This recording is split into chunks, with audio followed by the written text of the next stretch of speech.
जननीं शारदां देवीं रामकृष्णं जगद्गुरुं पादपद्मे तैः स्थित्वा प्रणमामि मुहुर्मुहुः। नमः श्रीजतिराजाय विवेकानन्दसूरये सच्चित्सुखस्वरूपाय स्वामिने तापहारिणे।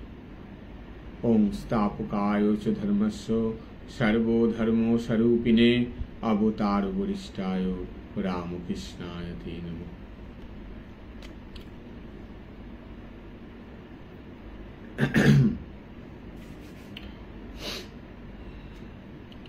जय गुरु जय गुरु जय गुरु।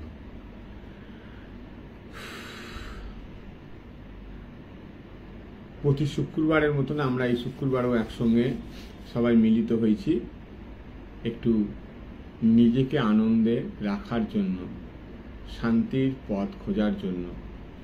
শান্তি তো ভেতরেই আছে, কিন্তু আমরা সবাই বাইরে খুঁজে বেড়াচ্ছি। তাই বারবার নিজেকে, এই মা বলেছেন, ঘড়ির কাঁটার মতন নিজেকে টিক টিক টিক টিক করে মিলিয়ে যাও। তাহলেই একদিন এই ঘড়ির কাঁটার মতন নিজেকে মেলাতে মেলাতে তার নাম করতে করতে আমরা তার কাছে পৌঁছে যাব। কিন্তু আমরা তার কাছে কেন পৌঁছতে পারছি না, এটাই আমাদের কাছে সবচেয়ে বড় কোশ্চেন।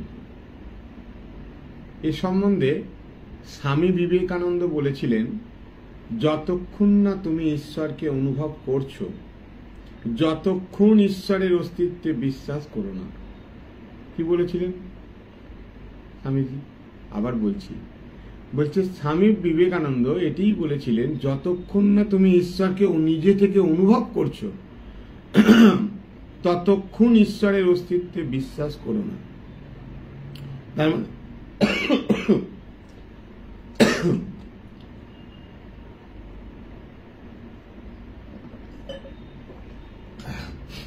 তার মানে উনি নিজেকে অনুভব করতে বলছেন আগে, তারপর বলছেন তুমি ভগবানকে বিশ্বাস করো। অর্থাৎ ঈশ্বর বলে কোনো কিছুর অস্তিত্ব যদি থাকে, তবে আমাকে তাকে অনুভব করতে হবে। অনুভব মিন্স ফিলিংস। স্পিরিচুয়ালিটি কি না? স্পিরিচুয়ালিটি হচ্ছে একটা অনুভবের জিনিস, ফিলিং এর জিনিস, রিয়েলাইজ করতে হবে। আমি একটা জায়গায় গেলাম, আধ্যাত্মিকভাবে যাই কি অন্য যে কোনোভাবে সেখানে ঘুরতে যাই, বেড়াতে যাই, সেই জায়গাটা তো আমাকে রিয়েলাইজ করতে হবে, অনুভব করতে হবে, তাই না? সেটা তিনি বলছেন, আমাকে ঈশ্বরকে অনুভব করতে হবে। শুধুমাত্র অপরের কথায় চোখ বন্ধ করে ঈশ্বরের অস্তিত্বে বিশ্বাস করা স্বামী বিবেকানন্দ বলছে অনুচিত। বিজ্ঞান যেমন প্রমাণ সাপেক্ষ, আধ্যাত্মিকতাও তেমনই প্রমাণ সাপেক্ষ। স্বামী বিবেকানন্দ, আমরা জানি, ঠাকুর শ্রীরামকৃষ্ণের সাথে প্রথম সাক্ষাতেই তাকে প্রশ্ন করেছিলেন। কি প্রশ্ন না আমরা সবাই জানি। তিনি প্রশ্ন করেছিলেন, আপনি ঈশ্বরকে দেখেছেন? ঠাকুরও তৎক্ষণাৎ তাকে উত্তর দিয়েছিলেন, দেখেছি কি রে, তোকেও দেখাতে পারি। নানক, কবির, তুকারাম, মীরা, গৌরাঙ্গ, মহাপ্রভু এরা সকলেই ভগবানের দর্শন লাভ করেছিলেন। কিন্তু প্রশ্ন আমাদের মধ্যে এখানেই জাগছে। প্রশ্ন হলো, ভগবানের দর্শন লাভ করেছিলেন, এটা তো ওনারা সত্যিই করেছিলেন, তা আমরা একটু বই পড়াশুনো করলেই বুঝতে পারি, একটু জ্ঞান সঞ্চয় করলেই বোঝা যায় সত্যি এদের ভগবান দর্শন হয়েছিল। কিন্তু আমাদের এই প্রশ্ন হলো, আমি তো ঈশ্বরকে দেখিনি, তাহলে আমি কিভাবে ঈশ্বরের অস্তিত্বে বিশ্বাস করব? বেদান্ত এর উত্তর কিন্তু দিয়েছে। কি বলেছে বেদান্ত? বেদান্ত বলেছে, তুমি নিজেকে খোঁজো, আমি কে, হু অ্যাম আই। এর উত্তর যেদিন তুমি পাবে, তুমি বুঝবে তত্ত্বমসি। তুমি সে, বুঝবে অহম ব্রহ্মাস্মি, আমি সেই পরাৎপর ব্রহ্ম। উত্তরাখণ্ডের এক সাধু স্বামী সর্বপ্রিয়ানন্দজিকে বলেছিলেন, আমরা বারবারই পাঠে শুনি যে ঈশ্বরের অস্তিত্বের প্রমাণ খুব সহজ, আমার অস্তিত্বই ঈশ্বরের অস্তিত্বের প্রমাণ। দেখুন, প্রথমে স্বামীজি যে কথাটা বললেন, কি বললেন না, স্বামীজি বললেন যে যতক্ষণ না তুমি ঈশ্বরকে অনুভব করছো ততক্ষণ ঈশ্বরের অস্তিত্বে তুমি বিশ্বাস করো না। অর্থাৎ ঈশ্বর বলে কোনো কিছুর অস্তিত্ব যদি থাকে তবে আমাদেরকে তাকে অনুভব করতে হবে। তাহলে আমরা তাকে অনুভব কিভাবে করব? আমরা তাকে অনুভব এভাবেই করব বেদান্তের মতে। বেদান্ত সেইটাকে খুব সহজ করে দিয়েছে। ঈশ্বর লাভ, ঈশ্বর লাভ, ঈশ্বর লাভ, ঈশ্বর কি? ঈশ্বর লাভ করতে গেলে আমাদেরকে প্রথমেই হু অ্যাম আই এটি জানতে হবে, এটি জানার চেষ্টা করতে হবে। আর এর উত্তর বেদান্ত বলছে তুমি যেদিন পাবে তুমি বুঝবে যে তত্ত্বমসি তুমিই সে। এই শেষের কথাটা খুব গুরুত্বপূর্ণ, যে ঈশ্বরের অস্তিত্বের প্রমাণ আমাদের কাছে খুবই সহজ। কেন সহজ? না, ঈশ্বরের অস্তিত্বের প্রমাণ এই জন্যই সহজ, আমাদের নিজেদের অস্তিত্বই ঈশ্বরের অস্তিত্বের প্রমাণ। আমরা নিজেকে চিনলেই আমরা বুঝতে পারবো তিনি তো আমাদের ভেতরেই আছেন। এই অনুভবটা আমাদের আসবে তখনই আমরা যা চাই তা পাই। কেউ চায় বড় ডাক্তার হতে, বড় ডাক্তার হয়। কেউ চায় বড় ইঞ্জিনিয়ার হতে, বড় ইঞ্জিনিয়ার হয়। কেউ চায় ভালো বিজনেসম্যান হতে, সে বড় একটা বিজনেসম্যান হয়। যে যা চায়, যার মনের যা ইচ্ছা, সে কিন্তু সেটাই পায়। ভগবান তাকে তার উইল পাওয়ার দিয়ে সেটি কৃপা করেন। কিন্তু আমাদের যেদিন ভগবান লাভ করার ইচ্ছে হবে, সত্যি সত্যি মানে দেনা পাওনা লাভের জন্য ভগবান লাভ নয়, জগতের যে কোনো বস্তু আমরা পেতেই পারি। ভগবান শ্রীরামকৃষ্ণকে আমরা যদি প্রার্থনা করি, মাকে প্রার্থনা করি জাগতিক জিনিসের জন্য, মা দিয়ে দেবে, এটা একটা ব্যাপার। কিন্তু আমরা যদি মনে করি যে আমরা ঈশ্বর লাভ করব, ঈশ্বর দর্শন করব, সেটার জন্য প্রার্থনা করতে হবে। আর সেইটার জন্য প্রার্থনাটা আমরা করি বা করি না, যে কোনো কারণেই হোক না কেন, তাহলে স্বামীজি এই জায়গাটা খুব পরিষ্কার করে বলে দিচ্ছেন, যতক্ষণ না আমরা ঈশ্বরকে অনুভব করব, স্বামীজি বলছেন ততক্ষণ তুমি ঈশ্বরের অস্তিত্বে বিশ্বাস করো না। যখন আমরা ভগবান লাভ করতে চাইব, তখন কিন্তু ভগবানের কে লাভ করার জন্য আমাদের আগে, যেমন একটা বাড়িতে যদি পুজো করতে আমরা কাউকে ডাকি, আমরা কি যাকে তাকে ডাকি? আমরা শাস্ত্র মেনে আগে কাকে খুঁজি? নাপিতকে খুঁজি? নাপিতকে খুঁজি না। একটা বেশ মুখার্জি, চ্যাটার্জি, ব্যানার্জি, আরো অনেক টাইটেলের ব্রাহ্মণ আছে, রায়, এরকম একটা ব্রাহ্মণ খুঁজি। সেই ব্রাহ্মণই কিন্তু বাড়ির বিয়ে, পৈতে, যে কোনো পুজো, সিন্নি, যে কোনো জিনিস সে করতে পারে। তাহলে ব্রাহ্মণকে যদি আমরা খুঁজি তবেই কিন্তু আমাদের পুজো ব্রাহ্মণকে দিয়ে করাই। তাই প্রকৃত যদি আমাদের কাউর মনে হয় যে আমি প্রথম স্টেজে আমাদের এটা মনে হয়, এই চাই, ওই চাই, সেই চাই, এই সেই মায়ের কথা চলে আসছে বেদান্ত। বেদান্তের শেষ কথা শ্রীমা সারদা দেবী বলে গেছেন, বাবা বাবা তোমরা কাউর দোষ দেখো না। কেন বললেন এটা কাউর দোষ দেখো না? কারণ আমরা যাকে দোষ দেখব তার মধ্যে তো ভগবানই আছে। তাহলে আমরা ভগবানেরই তো দোষ দেখা হয়ে যাচ্ছে। মা তো বলছেন আমি ইতর জীব জন্তু সকলের মধ্যে আছি, তাহলে আমি দোষটা কার দেখব? যাকেই দোষ দেখবো তো মায়েরই দোষ দেখব। এইগুলো মনের নাশ হলে আমাদের চলে আসবে এমনি এমনি। মনের নাশটা তো কম কথা নয়, কিন্তু মনের ইচ্ছাটা খুব বড় কথা। আমরা প্রথম স্টেজে অনেক কিছু বাসনা থাকে, অনেক কিছু ভোগ থাকে। ভোগ থাকলে তো আর আমাদের যোগ হয় না, বৈরাগ্য না এলে তো আর ত্যাগ আসে না। তেমনি আমাদের প্রথম জীবনে আমাদের যা কিছু চাই জগতের, তারপরে আমরা বুঝি জগতে যা কিছু চাইছি তার মালিককে চাই। যখন আমাদের মনে এইটা আসবে যে আমরা এবার মালিককে চাই, তখন আমরা কি করব না, বেদান্ত এর উত্তর দিচ্ছে ঈশ্বর লাভে। যখন আমরা ভগবান লাভ করতে সত্যি সত্যি চেষ্টা করব, আমাদের ভেতরের উইল পাওয়ার যখন ভগবান লাভ করার দিকে এগোবে, ইচ্ছা শক্তি যখন শুধুমাত্র একটাই থাকবে, তখন কিন্তু প্রথম আমাদের মধ্যে একটি জিনিস চেতনা আসবে, হু অ্যাম আই। তখন আমরা নিজেকে খুঁজবো। কেন নিজেকে খুঁজবো? ওই বেদান্ত তার উত্তর দিচ্ছে যে এর উত্তর যেদিন, এই যে কে আমি, এর উত্তর বলছে বেদান্ত বলছে যেদিন তুমি পেয়ে যাবে সেদিন তুমি বুঝে যাবে তত্ত্বমসি, অর্থাৎ তুমি সে বুঝবে অহং ব্রহ্মাস্মি, আমি সেই পরব্রহ্ম। সেই মহারাজের কথার শেষ কথাটা আবার চলে আসছে, ঈশ্বরের অস্তিত্বের প্রমাণ খুবই সহজ। আমার নিজের প্রত্যেকের অস্তিত্বই ঈশ্বরের অস্তিত্বের প্রমাণ।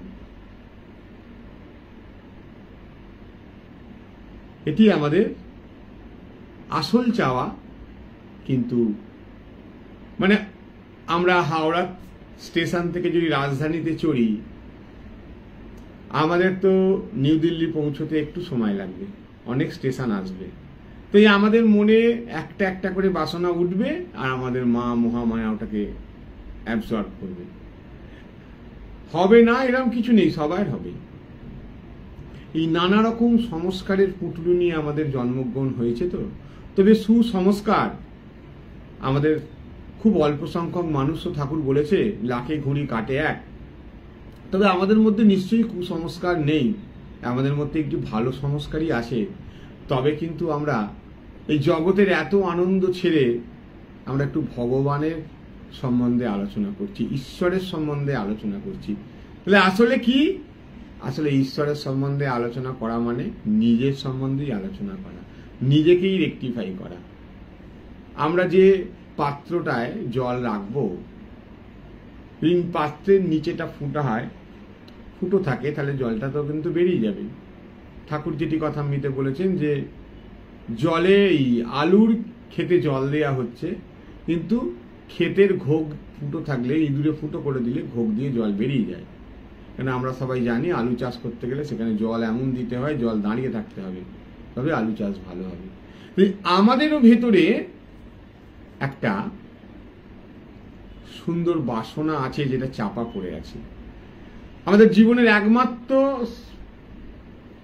আসল বাসনা হচ্ছে ঈশ্বর লাভ। কিন্তু ওই হাওড়া স্টেশন যাওয়ার আগে যেমন অনেকগুলো স্টেশন গাড়ি হল্ট করে, আমাদেরও গাড়ি নানান হল্ট করতে করতে যাচ্ছে। কিন্তু এটুকু সামান্য বিচার শক্তি দিয়ে আপনারাও বুঝবেন, আমিও বুঝি, যে কিছু সংস্কার না থাকলে ঠাকুর বা স্বামীজিকে কারোর ভালো লাগবে না। কারণ একটাই, যেটা এখানে কোনো একঘেয়েমি নেই। সব জায়গায় নিজের মতকেই প্রাধান্য দেয়। এটা আমার মনে হয় রামকৃষ্ণ বিবেকানন্দ সাহিত্য প্রতিটা মতকেই প্রাধান্য দিচ্ছে। কালকেই একটি ক্লাস শুনছিলাম, আমাদের নতুন ভাইস প্রেসিডেন্ট হয়েছেন দিব্যানন্দজি মহারাজ। উনি সুন্দর বলছিলেন যে আমাদের ঘর থেকেই আমাদের ধর্ম তৈরি হয়। মানে আমাদের যে বিগিনিং হয় এটা কিন্তু আমাদের বাড়ি থেকে। চ্যারিটি বিগিন করে তার হোম থেকে। আমরা যদি বাড়িতে সকলের সঙ্গে ভালো করে না মিশতে পারি, ভালোবাসা দিতে পারি, তাহলে বাইরের লোককে কি করে দেবো? আমার স্ত্রীর সঙ্গে আমার ভালো মিল নেই, তার স্ত্রীর স্বামীর সঙ্গে ভালো মিল নেই, মহারাজ বলছিলেন। অথচ আমি মন্দিরে গিয়ে অনেক ঠাকুরের জন্য মালা নিয়ে গেছি, অনেক ডোনেশন নিয়ে গেছি।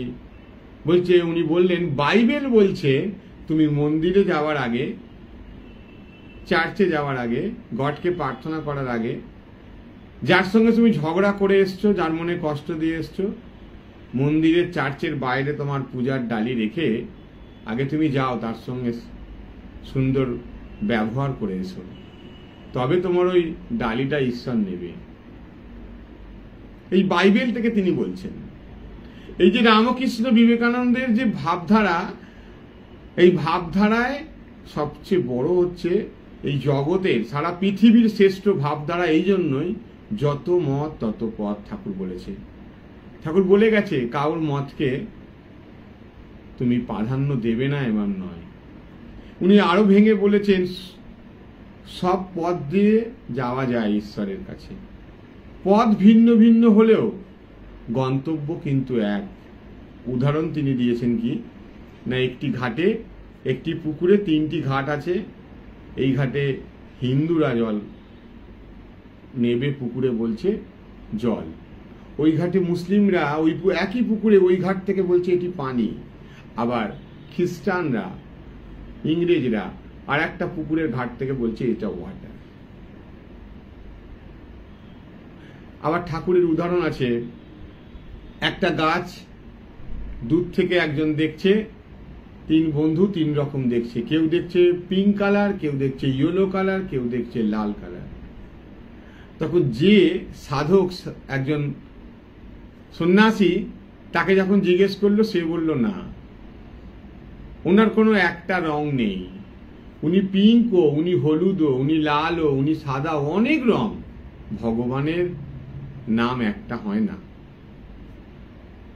একই নাম নয়, বিভিন্ন নামে তিনি আছেন। যার যে নামটি ভালো লাগে, যার যে রূপটি ভালো লাগে। হ্যাঁ, ঠাকুর এটাও বলেছে যে কোন পথ দিয়ে গেলে তোমার তাড়াতাড়ি হবে, সেই পথ তুমি বাঁচবে। তার জন্য তোমার বিবেক আর বিচার তীক্ষ্ণ হওয়া চাই। তা আমাদের প্রত্যেকের একই বই পড়ি, কোচিং সেন্টারে যখন ছোটবেলায় পড়তাম, তার মধ্যে একটি ইন্টেলিজেন্ট ছেলে, সে সবার থেকে আগে ম্যাথামেটিক্স, বীজগণিতের যেসব অঙ্ক আগে করে ফেলত। তাহলে সবাই কিন্তু একই বই পড়ছি, ওই ছেলেটি কেন ভালো করছে? তার পথটা আলাদা, তার বিচার বিবেকটা, মতটা আলাদা, একটু ইন্টেলিজেন্ট। আমাদের ইন্টেলিজেন্ট হতে হবে, খুব তাড়াতাড়ি আমরা তাহলে গন্তব্যে পৌঁছে যাব। আমাদের মনটাই কিন্তু সব। এই মন দিয়ে একবার আমি বলি একটা আমার জীবনের ঘটনা। আমি তখন সবে বিয়ে করেছি, বিয়ে হয়েছে আমার। তা আমি কালী পুজোর রাত্রিরে এই প্রথম কি মনে গেল, সবাই বলে আমি নির্জলা উপোস করি, সবাই বলে আমি নির্জলা উপোস করি। তা আমি প্রথম, আমাদের এখানে একটা কালী মন্দির আছে, তারা মায়ের মন্দির, তো এই কালী পুজোয় বিশাল পুজো হয়। তা আমার পিসিমা বলে একজন আমাদের, যে মানে উনি বিয়ে থা করেননি, সাধক মতন, উনি ওই মাকেই নিয়ে থাকে। তা উনি এখানে থাকেন। তা আমি সারাদিন জলও খাইনি, সারাদিন বিজনেসে ডিউটি দিয়ে এসে জল খাইনি, কিছু খাইনি, গিয়ে পুষ্পাঞ্জলি দিয়ে খাবো। এবার যখন পুষ্পাঞ্জলি দিলাম, আমি একদম শেষকালে দিলাম, প্রথম লটটা পুরো হয়ে গেল। শেষকালে আমরা 3 জন ছিলাম, আমরা পিসি বলতাম। পিসি আমাদের ওই গর্ভ ঘিয়ে দেখে নিয়ে বললো, আয়, ছোটবেলা থেকে দেখছে তো, আয় পুষ্পাঞ্জলি। উনি দেয়ালো, দিয়ে আমাকে বলল, তোর সঙ্গে কথা আছে, একটু দাঁড়াবি বলে পাশে একটা তক্ত বসছিল। উনি কিছুই খান না ওই পুজোর সময়, ওনারও হ্যাবিট নেই, হ্যাবিট হয়ে গেছে না খেয়ে খেয়ে, এত বড় ফুলের জটা হয়ে গেছিল, এখন নেই, শরীর চলে গেছে, মন্দিরে উঠে গেছে, কে দেখবে, রক্ষণাবেক্ষণ করবে। তা পাশে একটা তক্ত বসে, উনি আর কি মানে অনেকটাই বয়স হয়েছিল, ওই দোক্তা পাতা পান আগেকার দিনে খেত না, সেটা উনি খাবে আর কি। ওইটা দোক্তা পাতা মুখের গালের কোণে সেই দিত, উনি এই সাধিকা পিসি দিল, দিয়ে আমাকে বলছে আমার নাম ধরে, জানিস আজকে মায়ের কত কষ্ট হয়েছে? বলছি কেন পিসি, কি করলাম আমি? বলছি তুই যে সারাদিন জল খাসনি, তোর কত কষ্ট হয়েছে বলতো, কোনোদিন তো তুই এরম করিসনি, তো তুই যে জল খাসনি, এতে কি মা ভাবলি খুশি হয়েছে? মা খুব কষ্ট পেয়েছে। ছেলেরা যদি কষ্ট পায়, মা অনেক কষ্ট পায়। আর কোনোদিন তুই নির্জলা উপোস করবি না। সবার জন্য সবটা নয়, মনটাকে উঁচুতে তুলতে হবে। ভগবান সকলের মন দেখে। সেই থেকে, এবং তারপরে কথামৃততেও বারবার আমি দেখলাম ঠাকুর বলছে একটা জায়গায়, ঠাকুরকে একজন বলছে তুমি কি কাকে ভালোবাসো? ঠাকুর বলছে কথায় কথায়, আমি আগের স্ট্যান্ডার্ডে আর যাচ্ছি না, এখন অত সময় নেই, আমার গলার প্রবলেমের জন্য ইদানিং 4-5টা পাঠ দেখছিলাম, আমি খুব কম সময় পাঠ করছি, 40 মিনিটের বেশি পাঠ করলে আমার অসুবিধা হচ্ছে। যাই হোক, ঠাকুর বলছে যে একজন হব্বিষ্যি করে খায়, সাদা জামা কাপড় পরে হব্বিষ্যি করে, সারাদিনে একবার ভাত খায়, সূর্য থাকাকালীন হব্বিষ্যি ভাত, কিন্তু সে অপরের ক্ষতি চায়, অপরের নিন্দা করে।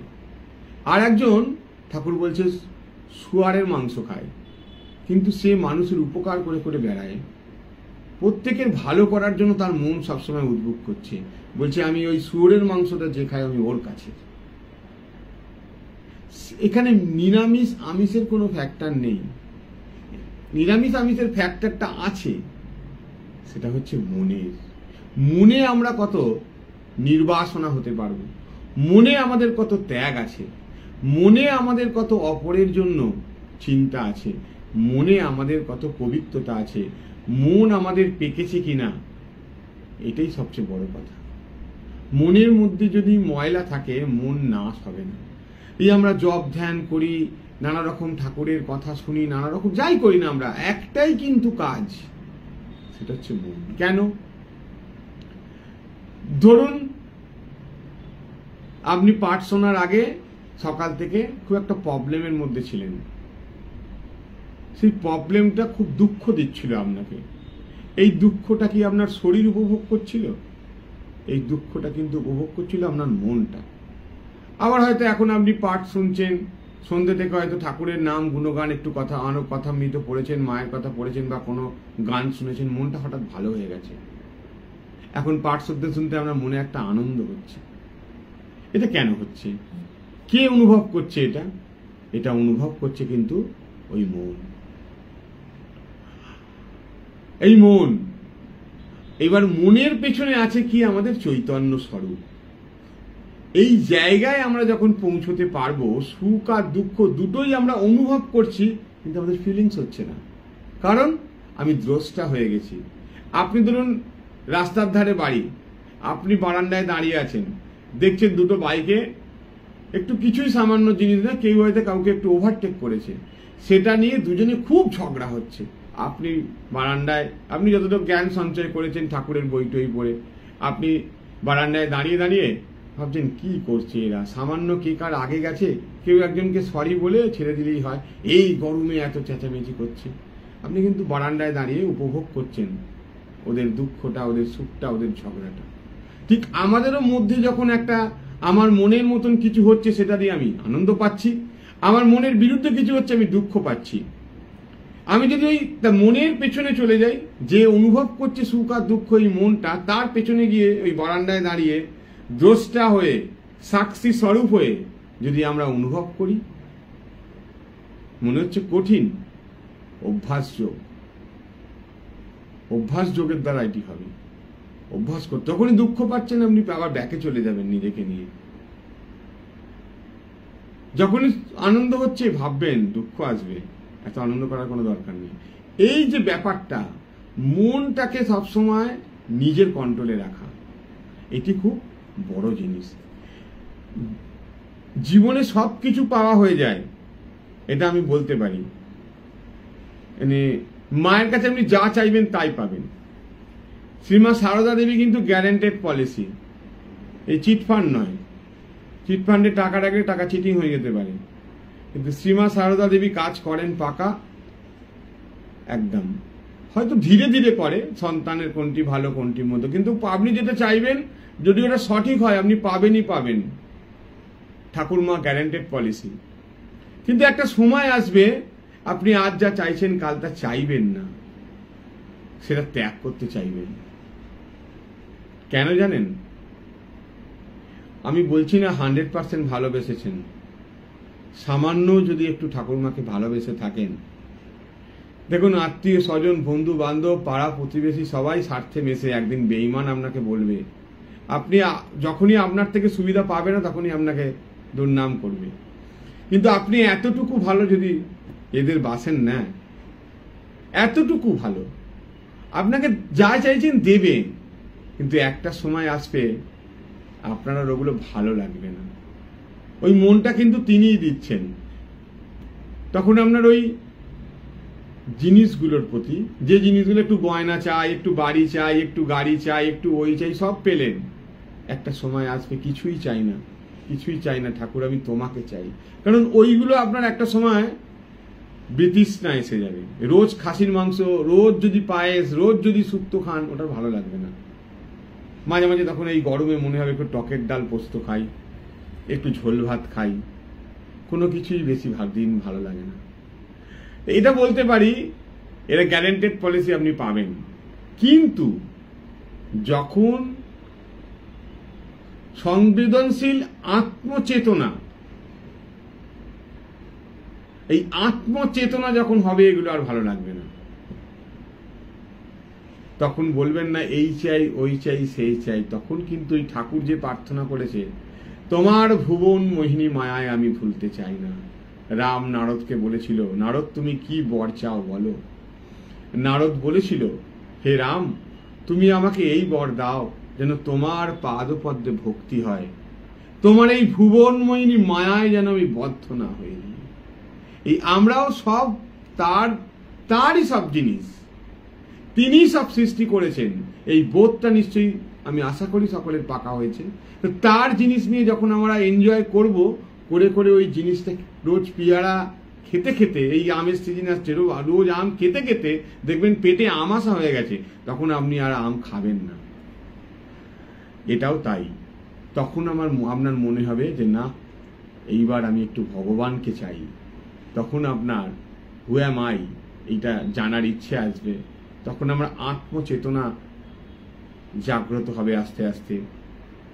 আমরা কোনো কিছু তত্ত্ব দিয়ে যখন বুঝি, মনে হয় বেশ পারছি, কিন্তু বাস্তবে চলতে গেলেই দেখি কত কিছুকেই নিজের বলে ভেবে ফেলে তাতে আমরা জড়িয়ে পড়ছি।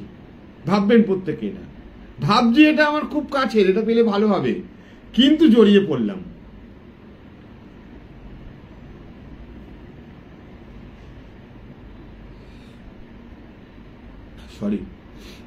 কিন্তু আমরা জড়িয়ে পড়লাম। সব বাদ দিলেও নিদেন পক্ষে আমার এই শরীরের সমস্যা তো আমারই সমস্যা। আমার যদি শরীরের সমস্যা, সেটা কার সমস্যা? আমারই তো সমস্যা। তাহলে আমাদের এখন বলতে হয়, কেন আপনাদের সমস্যা, কেন আমাদের সমস্যা? এই শরীর যদি আমাদের সঙ্গে কোনোভাবেই সম্পর্কিত নয়, শুধুমাত্র আমাদের যে এই দেহটি নয় তাই নয়, এই দেহ আমাদের নিজস্ব সম্পত্তিও নয়। এই আত্মচেতন এলে এইটা মনে হবে আস্তে আস্তে। দেহবোধ আস্তে আস্তে যাবে, আর দেহবোধ চলে গেলে তো আপনার দায়িত্ব ভগবান নেবে। নিজেকে দেহজ্ঞান করতে আমরা যদি অস্বীকার করি, এই দেহটি আমার এমন ধারণার কিন্তু আমরা অনেকেই বশবর্তী হই। অতএব আসলে কিন্তু এই দেহটিই আমার নয়। এই দেহটি কার?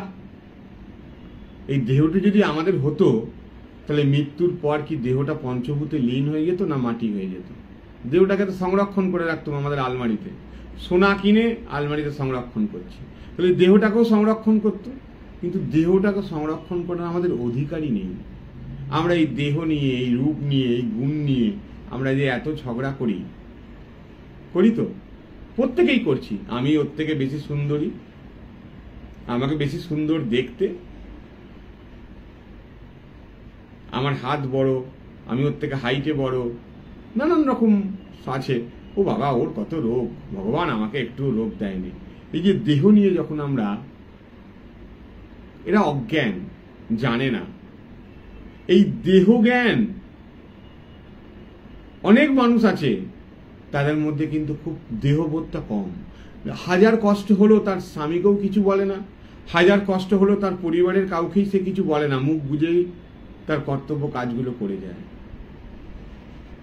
আস্তে আস্তে তার মধ্যে ধারণা হয়তো জন্মায় যে এই দেহটা আমার নয়।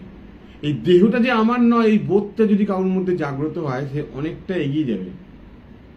দেহের বশবর্তী থেকে সে নিজের মনকে যদি তুলতে পারে, আসলে কিন্তু আমরা যদি বিচার করি বুঝতেই পারবো দেহটা আমাদের নয়। এই কারণেই এই দেহটা আমাদের শরীর চলে গেলে পঞ্চভূতে মিলিয়ে যায়। আমাদের আছে কি, যেটি আমরা, আমাদের সন্তানরা শরীর চলে যাওয়ার পর তার ক্রিয়া কাজ করার পর যেটি সংগ্রহ করে ওই সেই সোল, আত্মা, ওটিই আসল। তাহলে আমাদের কাজ কি? তাহলে ওটাকে যত্ন করা। আমরা যে সংস্কার নিয়ে এসছি ওই সোলটা নিয়ে, ওই সোলটা আমাদের একটি দেহের মধ্যে ঢোকে জন্মানোর ঠিক আগে। যখন আমাদের শরীরে আস্তে আস্তে একটা একটা পুরো অঙ্গ প্রত্যঙ্গটা তৈরি হয়ে যায়, তখন কিন্তু সোলটা ঢোকে। আগে কিন্তু সোলটা ঢোকে না, সোলটার পরে ঢোকে।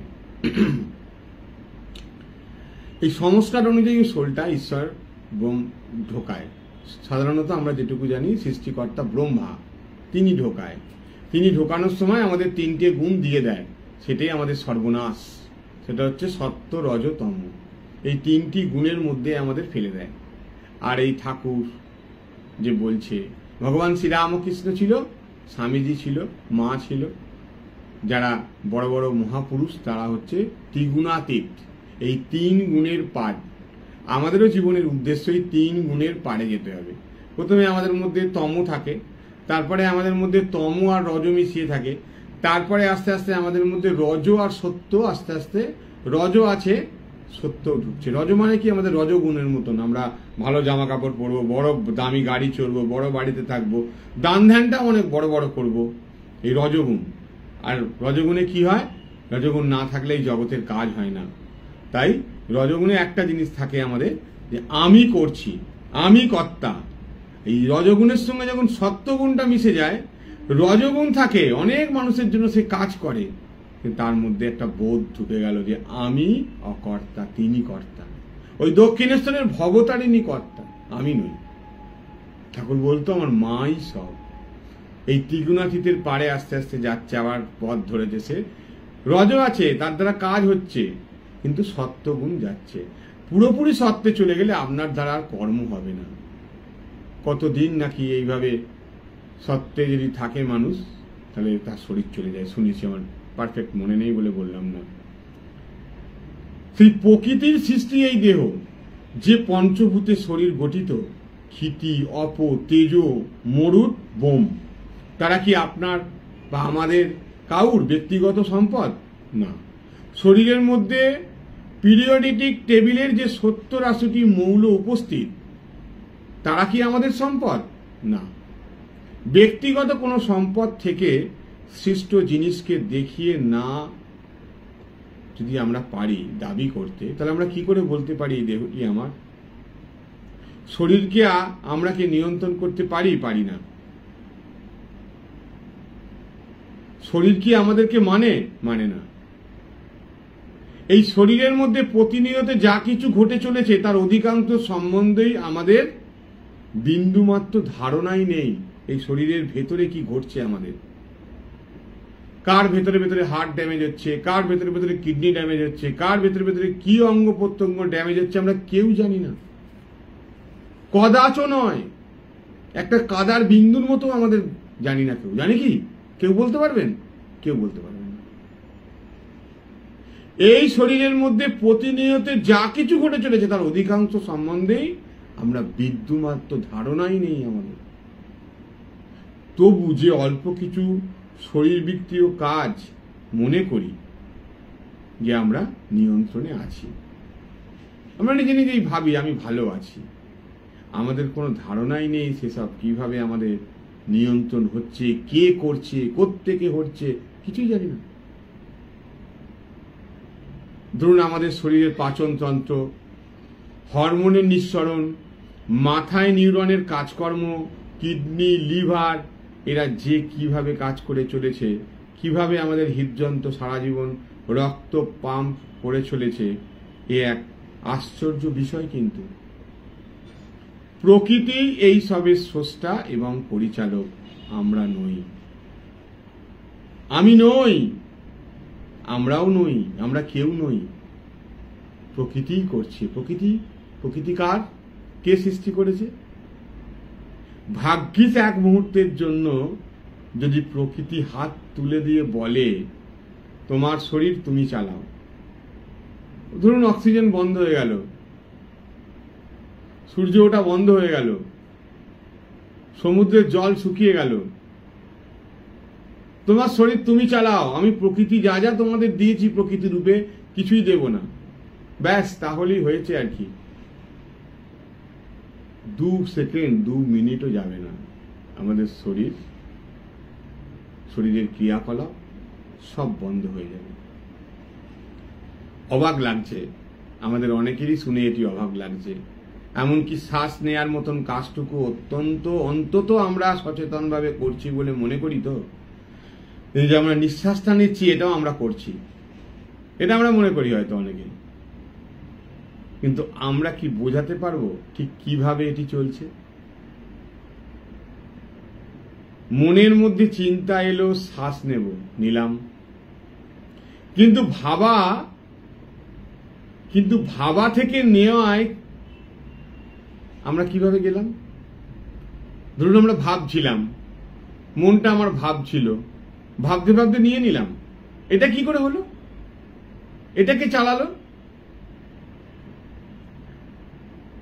অদ্ভুত আশ্চর্যের ব্যাপার। কিন্তু আমরা ভাবি আমরা নিজেরাই করছি, কিন্তু না, একেবারেই নিজে করছি না। এটা ছোট্ট একটি স্ট্রোক, প্যারালাইসিস হলেই আর ভেবে আমরা কুল পাবো না, আমি অমুক অফিসার, আমার অনেক টাকা আছে, আমার অত বাড়ি আছে। কি হবে তখন? কিভাবে এতক্ষণ অনায়াসে আমরা তুলতে পারছিলাম, দিব্যি আমরা শ্বাস প্রশ্বাস নিচ্ছিলাম, হাত পা চালাচ্ছিলাম, তুলছিলাম, এখন আর কিছুতেই পারছি না। কাজেই এই শরীর আমাদের নিয়ন্ত্রণ ব্যতীতই চলছে। একদিন এভাবেই দেহ চলে যাবে। তাহলে আমাদের এই শরীরের মধ্যে আমার এতক্ষণ ধরে বলার উদ্দেশ্য হচ্ছে এটা, যে বইটি থেকে আমি এই পড়াটা এই যে শিখেছি, জেনেছি, সবকিছুই তো শেখার শেষ নেই। সেই টপিকটার নাম হচ্ছে সংবেদনশীল আত্মচেতনা। এই যে আমাদের এই শরীরের মধ্যে, তাহলে আমাদের কোনটা? আমার বাড়ি, গাড়ি, টাকা, ছেলে পুলে, আমরা ভাবছি ওটা আমার, ওটা তো আমাদের নয়ই। আরো ডেপথে যদি আমরা ঢুকি দেখতে পাবো এই নাক, কান, পঞ্চ ইন্দ্রিয়, শরীর কিছুটাই আমাদের নয়। আমি কে? আমাদের কি? কোনটা আমাদের? একটু আগে বলছিল যে আমাদের শরীরটা চলে গেলে আমাদের দেহটা যে আমাদের নয় তার প্রমাণ হচ্ছে আমাদের দেহটা আমাদের সন্তানরা ক্রিয়াকলাপের মাধ্যমে কি করে? পঞ্চভূতে লীন করে দেয়। কিন্তু রয়ে যায় যেটি, সেটি সংগ্রহ করে আমরা মায়ের কাছ থেকে আসি, সেই মায়া গঙ্গাকে আমরা ভাসিয়ে দিই। সেইটিই আমাদের, এটি আমাদের সম্পদ। আমরা যখন হয়তো প্রথম এই আত্মাটা পেয়েছিলাম, যে যার সোল, সে তার আত্মা, সে তার ইষ্ট, তাকে যে সোলটা দিয়েছে, প্রত্যেককেই ইষ্ট একটা করে সোল দিয়েছে আমাদের, ওটাই আমরা। আবার সেগুলোকে যদি আমরা জমাট করি, সে আমরা ওই যেমন একটা সমুদ্র থেকে একটা ঢেউ ওঠে, তো আমরা যখন পুরীতে গিয়ে, দীঘায় গিয়ে, বা ম্যাড্রাসের কি একটা ব্রিজের নাম আছে, ওখানে গিয়ে চান করি, আমরা কিন্তু ওই সমুদ্রের ঢেউটাই খুব আনন্দ পাই। কিন্তু ওই ঢেউটা আর সমুদ্রটা তফাৎ কি আছে কিছু? বাড়িতে অ্যাকোরিয়াম থাকলে বলুন তো, অ্যাকোরিয়াম থেকে যে ফোয়ারাগুলো ওঠে, বুদবুদানিগুলো ওঠে, ওগুলো কি থেকে সৃষ্টি হয়, কোথায় মিলিয়ে যায়? ওই জল থেকেই সৃষ্টি হচ্ছে, জলেই মিলিয়ে যাচ্ছে। সেইরাম আমাদের ওই বড় একটা জিনিস থেকে ছোট একটা বিন্দু বিন্দু বিন্দু বিন্দু করে ও অমুক ও তমুক ও তমুক, এই একটা নাম রূপ, এগুলো মিথ্যা। কিন্তু আমরা জগতে ওই নাম রূপটা দিয়ে উনি একটা সুন্দর সংসার সাজিয়েছেন। একটা পিসিচন্দে গেলে যেমন শুধু বাউটি রাখলে চলবে না, এখন হাতের নানা রকম সব ডিজাইন দেখি, গেলে গলার চেইনও দেখি, নানা রকম দেখি, নানা রকম সব অর্নামেন্ট। আগে তো ছেলেদের কোনো অর্নামেন্টই ছিল না, এখন ছেলেদেরও অর্নামেন্টে ভর্তি দেখছি, নানা রকম ব্রেসলেট, নানা রকম অনেক কিছু ছাড়ানো সব ব্যাপার। তেমনি এই জগৎ সংসারটাকে ঠিক ওই দোকানটা চালাতে গেলে যেরকম সাজিয়ে রেখেছে, এই জগৎটা হচ্ছে একটা দোকানের মতন সাজিয়ে, আর মালিক ওপর থেকে মজা দেখছে। এই জগতের মধ্যে তিনি সব সৃষ্টি করেছেন, স্কুল, কলেজ, বিজনেস, আবার রাত্রিবেলা আনন্দ করার জন্য রেস্তোরাঁ, আবার আরো একটু উচ্চ রজগুণী মানুষের জন্য বার, আবার বাড়িঘর তৈরি করার জন্য দেখুন নানা রকম, এই যে সিমেন্ট, বালি, রড, নানা রকম একটা বিজনেস। আবার এই মেমোরি, এই যে আমরা কথা বলছি, ওই যে আমার ভাই সায়নদের মতন বড় বড় যারা ইঞ্জিনিয়ার, এরা সব ওই কম্পিউটারে বসে আমাদের এই ডিজিটাল মাধ্যম দিচ্ছে, যারা সেক্টর 5-এ বড় বড় সব কাজ করছে। এই নানা রকম ভাবে এই জগৎকে তিনি সৃষ্টি করেছেন। কিন্তু ওই তিনি এই প্রকৃতি থেকে জগৎ থেকে যদি তার সৃষ্টি করা জিনিসগুলো তুলে নেয়, যদি বলে তুই নিজের ভাবছিস, আমি তুলে নিচ্ছি, তুই চালা নিজেকে, আমরা কিন্তু শেষ। এখানে বিজ্ঞান কিছু করতে পারবে না। তিনি দিয়েছেন চাঁদটাকে, তিনি দিয়েছেন চন্দ্রলোকটাকে, তাই কোনো একটি সরকার বা কোনো একটি মানুষ ভাবছে আমি করছি, না, সে নয়। চন্দ্রযান অভিযান হচ্ছে, এটি আমাদের দেশের গর্ব সারা পৃথিবীর মধ্যে, আমরা ভারতবর্ষ এটিকে আগে করেছি, ঠিক আছে, দ্যাটস এনাফ। কিন্তু এগুলো সব তিনি সৃষ্টি করে রেখেছেন। তিনি চাঁদটাকে তুলে নিলে, তিনি সূর্যটাকে তুলে নিলে, এগুলোর কোনো অস্তিত্ব নেই। বায়ুমণ্ডলটা যদি না থাকে, ওই যত দামই হোক, প্লেনের টিকিটের এত দাম, তাহলে প্লেনের কত দাম, ওই প্লেনটারও কোনো ভ্যালু নেই। তাই আমাদের শরীরের মধ্যে একটাই ভ্যালু, সেই আত্ম চেতনা আমাদের খুব দরকার। আজকে দেখুন আমাদের বেলুড় মঠ সৃষ্টি হয়েছে, স্বামীজি ঠাকুরকে নিজে হাতে এনে বসিয়েছে।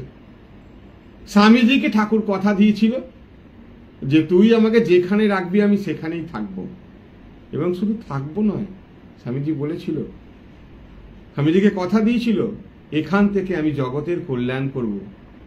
জগতের মানে প্রত্যেকের। আমরা ভাবি ঠাকুরের কাছে যাই, ঠাকুর আমাদের দেখতে পাচ্ছে না, আসলে না, দারুণভাবে ঠাকুর দেখছে এবং খুব আনন্দ পাচ্ছে। যারা ঠাকুরের কাছে মাঝে মাঝে যায়, ঠাকুর যে কি আনন্দ পায়, ঠাকুরের কথা মৃত পড়লে বোঝা যায়। ঠাকুর ডাকতো সকলকে, ঠাকুর প্রচন্ড আনন্দ পায়। আর সে যখনই আপনাকে দেখে আনন্দ পায়, ব্যাস, সঙ্গে সঙ্গে আপনি একটা সুন্দর ভগবানের রিটার্ন। আর কি ভগবানের রিটার্ন, এ তো বলে বোঝানো যাবে না, এগুলো সে রিয়েলাইজেশন, ফিলিংসের ব্যাপার। আমরা কিছু বলছি, আমরা ভাবি ঠাকুর তুমি কিছু শুনছো না, হয়তো খুব দুঃখ পেয়েছি কাউর কাছে বলছি, ঠাকুরও বলছে, আমরা শুনতে পাচ্ছি না। আমাদের নিজেকে যখন আমরা সেই জায়গায় নিয়ে যাব, আমাদের ভেতরের জঞ্জালগুলোকে যখন নিংড়ে ফেলে দেবো, দিয়ে যখন যাব, তখন কিন্তু ঠাকুরের সঙ্গে আমাদের আলাপ হবে। আজকে একটা ফেসবুকে ছবি এসেছিল, কেউ খেয়াল করেছে কি জানি না আমি, আমাদের নতুন ভাইস প্রেসিডেন্ট হয়েছেন স্বামী দিব্যানন্দজি মহারাজ। দিব্যানন্দজি মহারাজ একটা পজিশনে ছবি এসছে, বোধহয় নবীনদা ছবিটা পোস্ট করেছে, পূর্ণভূমি জয়রামবাটি। আমি বলি ঠাকুরের অনেক আশীর্বাদ নবীনদার মাথার ওপর পড়ুক, এত সুন্দর একটা ছবি পোস্ট করার জন্য। ছবিটা দেখবেন ভালো করে। এই ছবিটা কিন্তু সবাই পোস্ট করে দিয়েছে, তোলা নবীনদা, কিন্তু এখন রামকৃষ্ণ মঠ মিশনের পূজা, আমাদের পেজে আমি তো অন্য কাউর ছবি দিই না, সেই জন্য দিই না এগুলো, সে কারণে যে যার ব্যক্তিগত ব্যাপার, কেউ মানে অখুশি হয়, এই জন্য দিই না। কিন্তু আমরা দেখি তো সব পেজেই চলে এসছে, কিন্তু তুলেছে উনি। যাই হোক, ঠিক ঠাকুর কামারপুকুরে আছেন, আর ঠিক এই দিক থেকে এরাম করে মুখটা বাড়িয়ে স্বামী দিব্যানন্দজি মহারাজ কথা বলছেন ঠাকুরের সঙ্গে, আর ছবিটা এই দিক থেকে তুলেছে। আবার স্বামী পূর্ণাত্মানন্দজির এক দারুণ ভক্ত ওই ছবিটা আমাকে পাঠিয়ে তলায় লিখেছে, বাপ ছেলে কথা হচ্ছে। সত্যি ছবিটা অসাধারণ। ঠিক আমাদের ভেতরের জঞ্জালগুলো চলে গেলে আমরা ঠাকুরের সঙ্গে এভাবেই কথা বলবো, কাঁচের বাইরে থেকেই বলবো, কাঁচের ভেতরে যাওয়ার দরকার নেই। কিন্তু আপনি পরিষ্কার ওনাদের মতো, ওনারা যেমন দেখতে পাচ্ছেন ঠাকুরকে, কথা বলছেন কিন্তু সেইভাবে আমরাও এটা করতে পারবো। বেলুড় মঠের এক পূজারীর মুখে আমার শোনা কথা, আত্মস্থানন্দজি গেছে, রোজ যেতেন গর্বে গিয়ে, সব প্রেসিডেন্ট যায়। আত্মস্থানন্দজি গেছেন গর্ব গিয়ে। বর্তমান যিনি ভাইস প্রেসিডেন্ট নতুন হলেন স্বামী বিমলাত্মানন্দজি, ওনার তখন অ্যাসিস্ট্যান্ট ছিলেন, মানে ম্যানেজার, দেখাশোনা করতেন আর কি, সেবক ছিলেন। নিয়ে গেছেন ঠাকুরকে দর্শন করাতে, গঙ্গার দিক থেকে ঠাকুরকে উনি দর্শন করছেন। এবার পূজারী মহারাজ তো থাকবেই, পূজারী মহারাজ হাতে অর্ঘ্যটা দিয়েছে, অর্ঘ্যটা ঠাকুরকে দিয়েছে, দিয়ে ঠাকুরের দিকে এমন ভাবে চেয়ে আছে, মানে যারা তাকে সেবা করছে ধরে আছে তাদের হাত ব্যথা হয়ে গেছে। টাইমটা অতিক্রান্তই হয়ে যাচ্ছে, 5 মিনিট, 10 মিনিট, 15 মিনিট, 20 মিনিট, যারা ছবি তুলছে তাদেরও হাত ব্যথা হয়ে গেছে।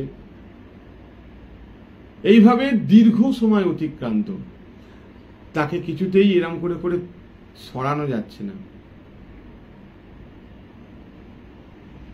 যখন লাস্টে ওনাকে বলছে মহারাজ চলুন, মহারাজ বিরক্তি হয়ে বলছে, তোরা কি ঠাকুরকে দেখতে পাচ্ছিস না নাকি বলতো? তাই তোরা এরম করছিস? তোরা কি শুনতে পাচ্ছিস না আমি ঠাকুরের সঙ্গে কত কথা বলছি? তাই তোরা এরম করছিস? এই যে মানে আমার এতক্ষণ যে আমি যেটা বলতে চাইছিলাম, যে ওনার ভেতরে আর দেহের মধ্যে যেসব অঙ্গ প্রত্যঙ্গ, এই সব কিছু আর নেই। ওনার মনটা একদম ওই আমাদের মনের পেছনে চেতন, ওই চৈতন্য স্বরূপ হয়ে গেছে, চৈতন্যে বসে আছে, আত্মায় বসে আছে, মন আর নেই। শরীরটা আত্মজ্ঞান লাভ করেছে, সেই জায়গায় গিয়ে উনি ঈশ্বর লাভ করে ঈশ্বরের সঙ্গে একত্ব বোধ করছে। এটি অসম্ভব হওয়ার কিছু নেই। প্রত্যেকের আত্মাই একটি পাওয়ারফুল, স্বামীজি বলছে, কিন্তু আমাদের চাওয়া পাওয়ার উপর নির্ভর করে। এই যে আমাদের ভেতরে কি বলুন তো, সংস্কার অনুযায়ী আমাদের এক একটা করে মায়ায় আমরা জড়িয়ে যাচ্ছি, তো সেই জন্যই স্বামীজি বলছে যে ত্যাগ। দুটো তো বস্তু, একটা ভোগ একটা ত্যাগ। দেখুন দুনিয়ায় সকলে তো, আমরা কতজন শুনছি, 30 জন, 32 জন, 50 জন আপ ডাউন করছে। আবার অঙ্কিতা পাঠ করলে হয়তো 180, 200 জন, কিন্তু এটাই কি সব হয়ে যায়? কত মানুষ আছে বলুন? ঠাকুর বলেছেন লাখে কুড়ি কাটে এক, কে তারে চিনিতে পারে তিনি না চেনালে পারে, কে তারে বুঝিতে পারে তিনি না বোঝালে পারে, কে তাকে আই লাভ ইউ বলতে পারে, ঠাকুর আমি তোমাকে ভালোবাসি, তিনি যদি না ভালোবাসা দেন তিনিই তো সব দেবেন। আমরা যেটা খেতে ভালোবাসি, আমি সেটি ঠাকুরকে খাওয়াচ্ছি। ঠাকুরের গরম হচ্ছে, ঠাকুরের ঘরে একটু এসি চালিয়ে দিচ্ছি, ঠাকুরকে হাওয়া করছি, ঠাকুরের মুখ মুছিয়ে দিচ্ছি।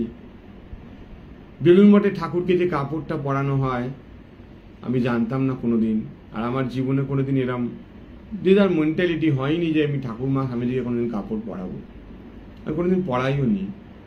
আমি একটু অন্যরকম, আমি ঠাকুরকে সাধারণ মানুষের মধ্যে, গরিব মানুষের মধ্যে দেখতে চাই। তাদেরকে আমি ঠিক ঠাকুরকে একটা 3000 টাকার শাড়ি কেন দেবো? ঠিক আছে 300 টাকা করে 10টা শাড়ি কিনি না, 10টা মা পরবে। এই মায়ের কাছে যতবার আমি জয়রামবাটিতে কথা বলেছি মায়ের সঙ্গে এইরকম ভাবেই, মা তুমি এদের মধ্যে দিয়ে পড়ো, এই আমার ভাব ছিল। তা হঠাৎ করে একদিন গেছি পূজারী মহারাজের ঘরে বসে কফি খাচ্ছি। মহারাজ খুব ভালো কফি করতেন এবং খাওয়াতেও ভালোবাসত, আর প্রচন্ড ভালোবাসা তো ঠাকুরকে পুজো করে করে ঠাকুরের মতন। মানে যেদিন বলতাম আমি আসবো, নিজের খাবার থেকে না খেয়ে না দে সবকিছু একটু একটু করে তুলে রেখে দিত, খেয়ে নাও খেয়ে নাও। ঠাকুর যেরকম নরেনকে খাওয়াতো, সাধুদেরও স্বভাব সেরকম হয়ে যায়, খেয়ে নাও খেয়ে নাও, এটা ঠাকুর খেয়েছে, খেয়ে নাও খেয়ে নাও, এমন করতো। কোনো ভক্ত হয়তো কিছু দিয়েছে, শোন দেখো এটা কি ভালো করেছে, খাও খাও তোমার জন্য রেখেছে, এইভাবে খাইয়ে দাইয়ে সবকিছু উনি যত্ন করতেন আর কি। তা মহারাজদের মধ্যে এই যে ঠাকুরের গুণগুলো চলে আসছে, এই মহারাজরা ভালোবাসছে, ভালোবাসা ঠাকুরের থেকেই পাচ্ছে। সেই ভালোবাসাটা আবার আমাদেরকে বিলিয়ে দিচ্ছে। এই মহারাজদের মাধ্যমে ঠিক ঠিক সাধু আমাদেরকে কিন্তু ওই জন্য সাধু সংঘ ঠাকুর লিখেছে, সৎসঙ্গ, যে আমাকে আপনাকে শুভ পথে নিয়ে যাবে। কি করে ঠাকুরকে ভালোবাসতে হয়, কি করে ঠাকুরকে আপনার থেকেও আপনার করে নিতে হয়, এটি যতক্ষণ না আপনি ভালো মানুষ, ভালো ভক্তের সঙ্গে মিশবেন, এগুলো বুঝতে পারবেন না, জানতে পারবেন না। আমাদের কিন্তু শেখার শেষ নেই, একদমই শেষ নেই। ঠাকুর বলেছেন যাবৎ বাঁচি তাবৎ শিখি। কিন্তু শেষকালে এটুকু বলতে পারি যে ঠাকুরের কাছে যা খুশি চান ওটা গ্যারেন্টেড পলিসি, মা ঠাকুর দেবেই দেবে। কিন্তু একদিন বলতে হবে না, অনেক দিয়েছ, আর কিছু চাই না, বলতেই হবে। তখন আর আমি বোধটা থাকবে না। অনেক কিছু থাকলেও তখন ভোগ করতেও মন যাবে না, তখন মনে হবে কিন্তু সেই পরম আনন্দ চাই। কি জানি কেন মনে হচ্ছিল, অনেকদিন যাইনি বলে নাকি জানি না, এবারে জগন্নাথ দর্শন করতে গিয়ে কিছুই হচ্ছিল না, কিছু কিছু বলতেই পারছিলাম না, কিন্তু একটা অপরূপ একটা ডিভাইন অনুভূতি হচ্ছিল জগন্নাথকে দেখে। বিশ্বাস করুন, কিছু বলতেই পারছি না। জগন্নাথকে শুনেছি লিভিং গড, আমরা যা বলি উনি তাই দেন, কিছু বলতেই পারছি না। একটা ডিভাইন আনন্দ হচ্ছে এত ভেতরে, দেখেই মনে হচ্ছে একটা, এই ঠাকুর তুমি জগন্নাথ, এইগুলো মনে পড়ছে। নানা রকম ঘটনা, বাবু মাস্টারমশাইয়ের ঘটনা, ওই জগন্নাথে মহারাজরা ঠাকুরকে একবার পিঙ্ক কালার পর শাড়ি পরা দেখেছিলেন তার সন্তান। নানা রকম মনে হচ্ছে জগন্নাথের দিব্য মূর্তি যেন একটা ডিভাইন আনন্দ দিচ্ছে। সেই ডিভাইন আনন্দ যখন আমাদের মধ্যে আসবে, তখন আমাদের সঙ্গে কিন্তু সে তো সব দিতে পারে, আপনি যা চাইবেন তাই দেবেন, যদি সেটি আপনার ক্ষতি না করে, মঙ্গল হয় যদি দেবেই দেবে। কিন্তু এটাও বলতে পারি, যেহেতু তাকে আপনি ভালো এতটুকু বেসেছেন, সাধারণ মানুষকে ভালোবাসলে, আত্মীয় স্বজনকে ভালোবাসলে তো রিটার্ন ভালো পাবেন না। এই রিটার্ন পলিসিটাও দারুণ, আপনি যা চাইছেন সেটা তো দেবেই, কিন্তু সেটার অরুচিও তিনি দেবেন। বাসনা মুক্ত করে শেষের দিনে আপনাকে ঠাকুরের সঙ্গে মুলাকাত মা করিয়ে দেবে, মানে মুক্ত করিয়ে দেবে। এটা আমি বলছি না, মায়ের কথা পড়বেন, মা বলছে। বলছে চিন্তা করো না, শেষের দিনে আমি আছি, ঠাকুর আছি। মানে ভালো করে চিন্তা করবেন, আমাদের মধ্যে অনেক বাসনা আছে। এই আমার মধ্যেও অনেক হয়তো জগন্নাথের সঙ্গে একটু কথা বলার ইচ্ছে ছিল। এই ধরুন আমাদের সঙ্গে নিজের জন্য আর কি চাইবো, যা দিয়েছে ঠাকুর আমার খেয়ে পড়ে চলে গেলেই হলো। কিন্তু আমার নানা রকম ওই মানে মানুষের জন্য কাজ করার নানা রকম ডিজায়ার আমার আছে, বাসনা আছে। আমি এই বাসনা থেকে মুক্ত হইনি এখনো। অনেক কিছু আমার মানে ঠাকুর যদি আমাকে দিয়ে করে, আমি খুব আরো বেশি আনন্দ পাবো। সেই ডিজায়ার থেকে আমি ভেবেছিলাম জগন্নাথকে বলবো আমাদের সংঘের অ্যাম্বুলেন্স আর সববাহী গাড়িটা এলাকার মানুষকে এখন আমাদের নেই বলে যাদের আছে তারা সব ডবল ডবল দাম নিচ্ছে, যা পাচ্ছে নিচ্ছে। যেটা 300 টাকা হয় সেটা 600 টাকা, যেটা 600 টাকা হয় সেটা 2000 টাকা। আনসান আমাকে এলাকার মানুষ বলছে তোদের এইগুলো 15 বছর হয়ে গেছে, খারাপ হয়ে গেছে, জানিস এরম করছে। সামান্য দুপা এই সামনে নার্সিংহোমে নিয়ে যাচ্ছে 600 টাকা, যেখানে 150-200 টাকা তোরা নিতিস সামান্য। তো এই যে মানুষের অসুবিধে হচ্ছে, তাই মেয়ে জগন্নাথকে ভেবেছিলাম এটা বলবো, যদি আমাদের একটি অ্যাম্বুলেন্স বা শব্দেও গাড়ি এই দুটো তুমি একটু কাউকে দিয়ে একটু তুমি মন করিয়ে দাও প্রভু। কিন্তু বিশ্বাস করুন বলতে পারলাম না। এই আমাদেরও শেষের দিনে মা এমন করে দেবে, আমাদের কাছে অনেক বাসনা আছে। হয়তো আপনি শেষের সময় শরীর চলে যাচ্ছে, দেখছিলেন তো ছেলেটার বিয়ে হয়নি, কি মেয়েটার বিয়ে হয়নি, বা ছেলেটা ভালো চাকরি পায়নি, কি হয়তো সামান্য যাওয়া কাছে কিছু প্রবলেম, আপনার নাতিটা হয়তো ভালো একটা চাকরি পেলে ভালো হতো, ছেলেটা অনেক কষ্ট করে পড়ালো তার ছেলেকে। কিন্তু শেষের দিনে এই ডিজায়ারগুলো মা, এই বাসনাগুলো ভুলিয়ে দেবে, জানেন তো। সেটা হচ্ছে ওই ডিভাইন লাভ দিয়ে। মাকে যখন দর্শন করবেন, ঠাকুরকে যখন দর্শন করবেন, এমন একটা চিন্তা আপনার মধ্যে ওই সময় মা দেবে, এইসব জগতের আপনার স্ত্রী আপনার স্বামী, ছেলে পুলে, জগতের যা কিছু ভুলে যাবেন। ওই শেষের সময় যা চিন্তা করবেন, ওই হরিণকে চিন্তা করে, রাজা অত পুণ্যবান হরিণ হয়ে জন্মেছিল, আপনি যা চিন্তা করবেন তাই হবেন। এই যে বেলুন মঠের যে গাছগুলো দেখছেন, এই গাছগুলো কি গাছ নাকি?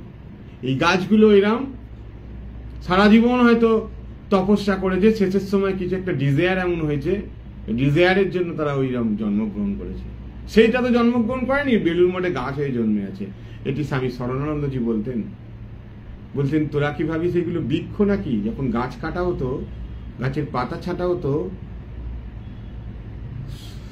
আমাদের শরণানন্দজি খুব কষ্ট পেত। কেন তোরা গাছগুলোকে, ওরা কি গাছ নাকি? ওরা তো সাধু পুরুষ, মহাত্মা, ওরা গাছ হয়ে আছে। এই যে মৃত্যু সময় একটা ডিজায়ার যা আছে, যা চিন্তা করি আমাদের তাই জন্ম। তাই এই গ্যারেন্টেড পলিসি যেমন আপনাকে দেবে, তেমন আপনাকে শেষের সময় এটাও করবে। শুধু আমাদের ইচ্ছাটা যদি যার যত তাড়াতাড়ি ভেতর দিকে যাবে, ঠাকুর বলেছে ডুব দে, ডুব ডুব ডুব রূপসাগরে আমার মন, মন তুই নিচে ডোব। কিন্তু আমাদের চোখ সবসময় বাইরে দেখছি। চোখটাকে অন্তর্দৃষ্টি যখন হবে, ভেতরে যখন যাবে দৃষ্টি, ভেতরে আত্মাকে যখন পাওয়ার আমরা চেষ্টা করব, আত্মজ্ঞান লাভ করার চেষ্টা করব, সেটা তখন জানবেন শেষ আনন্দ, ডিভাইন লাভ। স্বামীজি বলেছিল, ঠাকুর, যে একটা অমৃতের রসের বাটিতে তুই কিভাবে খাবি অমৃতের রসটা? মাসিগুলোর মতন না এমনি পাড়ে বসে খাবি? স্বামীজি বলেছিল ওই বাটির এক কিনারে বসেই খাবো। ওখানে তো গিয়ে মধ্যিখানে যদি রসের পড়ি তো ডুবে যাব। স্বামীজি বললো এই যে অমৃতের রস, এখানে কেউ ডোবে না, এটা সচ্চিদানন্দ আনন্দ। তো আমাদেরও ওই যখন আমাদের দৃষ্টিভঙ্গিটা যতটা আমরা আমাদের আমি থেকে ভেতরে নিচের দিকে যাব, যে আসল প্লেসটায়, যে আমাদের এই দেহ মন সব চালাচ্ছে, যে সোল শক্তিটা, যখন আমরা এই শক্তিটাকে চিন্তা করব, মনটা যখন গুটিয়ে ওখানে নিয়ে যাব, বাইরের জগতের সবকিছু তখন আলোনীভূত হয়ে যাবে। তখন আমরা আমাদের জীবনের উদ্দেশ্যে পৌঁছব। সবাই ভালো থাকবেন। জয় ঠাকুর, জয় মা, জয় স্বামীজি। আচ্ছা, 1 তারিখে যে স্বামী শরণানন্দজির যে বিশেষ পূজা হোম যে অনুষ্ঠান করা হচ্ছে, এবং বিকেলবেলা আমাদের ধর্মসভাটা থাকবে, আর ভান্ডারাটা বিকালেই থাকবে এই গরমের জন্য, আর দুপুরে ভান্ডারাটা হচ্ছে না, মহারাজরা বললেন। কারণ প্রথম হচ্ছে আমাদের প্লেস নেই, আমাদের এখানে তো এখনো পর্যন্ত মায়ের নিজস্ব মন্দির নেই। ছোট একটা ভাড়া করা রুমে তো আমাদের মা ঠাকুর স্বামীজিকে যত্ন করে ভালোবেসে রাখা হয়েছে। আর মহারাজরা এলে তো ক্লাসটা মায়ের এই বাড়িতেই হয়, সেই জন্য। আর আপনারা জানেন কি জানেন না আমি জানি না, 1 তারিখে বেলুন মঠে একটা অনুষ্ঠান আছে। এমনি ওই প্রতিষ্ঠা দিবসের অনুষ্ঠান তো বলরাম মন্দিরে হয়, সেটা নয়। 1 তারিখে বর্তমান প্রেসিডেন্ট স্বামী গৌতমানন্দজি মহারাজ তার যে নিজস্ব কোয়ার্টার, সেই কোয়ার্টারে প্রবেশ করবেন। তার একটা সব সাধু মিলে তাকে কোয়ার্টারে ঢোকাবে। নতুন কোয়ার্টার আর কি, স্বর্ণানন্দজি ছিলেন এতদিন, ওটা নানা রকমভাবে সব পরিষ্কার হয়ে নতুনভাবে নতুন রূপে পুজো হয়ে সব সাধনা মিলে তাকে ঢুকবেন, একটা সংবর্ধনা এইসব করা হবে। সেই জন্য আমাদের বেলুর মঠ থেকেই তো মহারাজরা আসবেন, ওই অনুষ্ঠান করে আমাদের হয়তো ওই 6টা ফটা হয়ে যাবে পাঠ শুরু হতে। ভালো গরমকাল, কোনো ব্যাপার নয়, যত লেট হবে ততই আমরা আরাম করে শুনতে পারবো। আর তারপরে আমাদের ভান্ডারার প্রসাদ দেয়া হবে। যারা পারবেন তারা ওই 5টা 6টা এরকম সময় চলে আসবেন। সকালের শান্তির জল আমি রেখে দেবো, অবশ্যই প্রসাদও রেখে দেবো, সকলকে ওই সময় ডিস্ট্রিবিউট করব। কারণ আমাদের বড় জায়গা নেই তো, যার জন্য আমি ইনভাইট করতে পারছি না। কেন এত গরম পড়েছে, খুব কষ্ট পাবেন। আর আমার বাড়ি তো, আমাদের যে বাড়ি মা দিয়েছে সেটাও যে খুব গরম হবে না তা নয়, গরম হবে।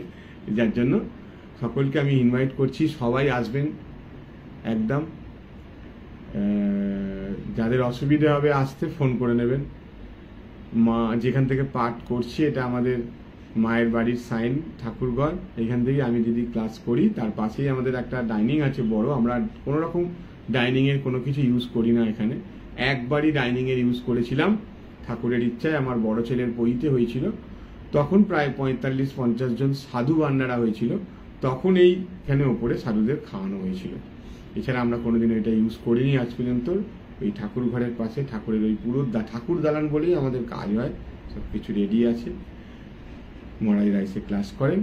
আপনাদের মায়ের তরফ থেকে, ঠাকুরের তরফ থেকে, স্বামীজির তরফ থেকে এবং মা সারদা সেবাশ্রমের তরফ থেকে আমি অঙ্কিতা আপনাদেরকে ইনভাইট করলাম, নিমন্ত্রণ করলাম, আপনারা আসবেন।